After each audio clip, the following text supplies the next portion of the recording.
Highbridge, a division of Recorded Books, presents The King and Queen of Malibu, The True Story of the Battle for Paradise, by David K. Randall. Read by Eric Michael Summerer. Introduction. The Beach. On a rock-strewn beach 20 miles outside of Los Angeles, 3 men, drenched in sweat and grease, worked quickly by the light of the sun fading over the Pacific.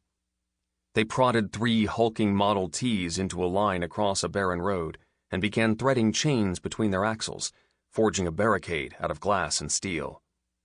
The waves crashing a few feet away covered everything with a cold mist and silenced any small talk.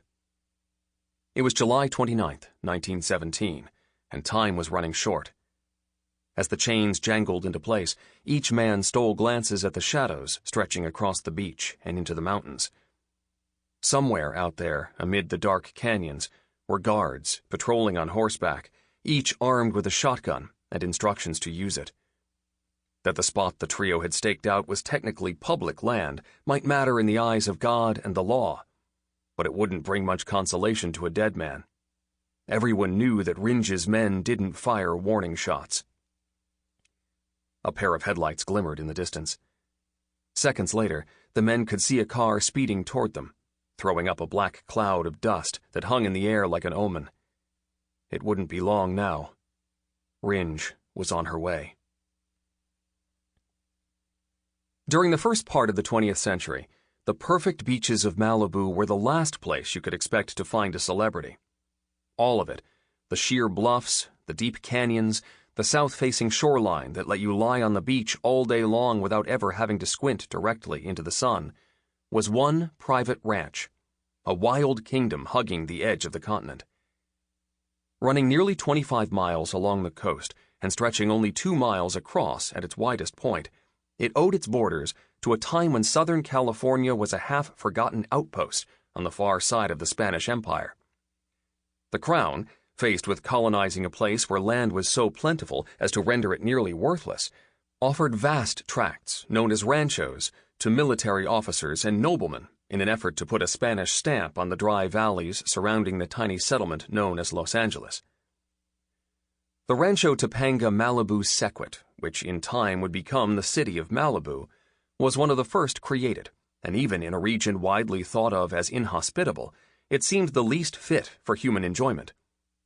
The sharp peaks of the Santa Monica Mountains nearly sealed it off from the rest of Southern California, while bears and mountain lions roamed its 17 steep canyons.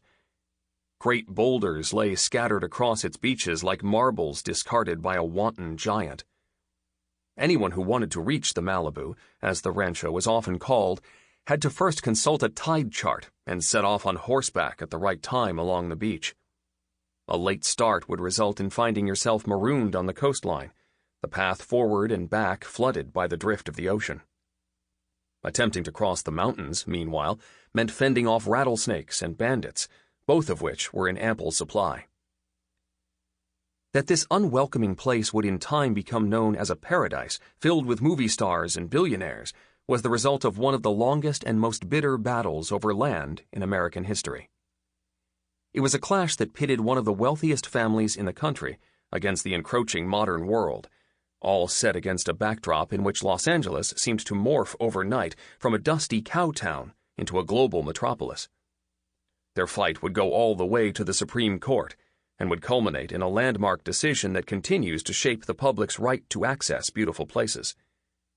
In the process, the battle for Malibu would create the Pacific Coast Highway, a road that has since become a symbol of the good life in California. At the center of it all were Frederick and May Rindge, a pair who would have needed no introduction in Los Angeles at the turn of the century. Newspapers tracked nearly every aspect of their lives, going so far as to once report that Frederick had stayed home from work with a cold. The couple arrived in the city as newlyweds in 1887, just a few months after a bidding war between the railroads in Los Angeles sparked one of the most frenzied housing bubbles the country had ever seen. It was a marriage of opposites. He was a Harvard-trained confidant of presidents and senators, the rare dreamer who knew what he was doing. She was a Midwestern farmer's daughter, raised to be suspicious of the seasons. Sample complete. Ready to continue?